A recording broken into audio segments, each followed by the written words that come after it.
Ayan, hello mga guys, hello mga lods. Good morning po sa inyong lahat. Sabado po ngayon, andito po ako ngayon sa LCC Daraga. Ayan po, tapat po na.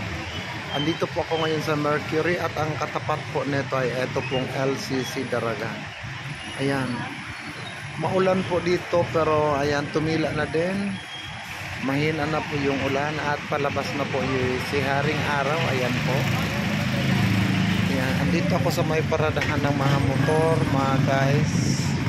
Dahil dito po sa Daraga ito, ayan.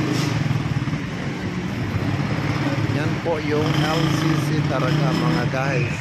And andito po ako ngayon sa Mercury Drug. Wala po kasi sa Mercury Tobacco yung bibilin kong gamot. Kaya pumunta po ako dito sa main ng Daraga branch. Ayan. Sa mga hindi pa po nakapag-follow kay Joe Wadi, baka naman. At meron po akong YouTube channel na Joe Wadi's Vlog. Pa-subscribe din po. Maraming salamat and God bless po sa ating lahat. Thank you so much po sa pag-follow kay Joe Wadi. Please don't forget to share and like Joe Wadi po. Thank you so much.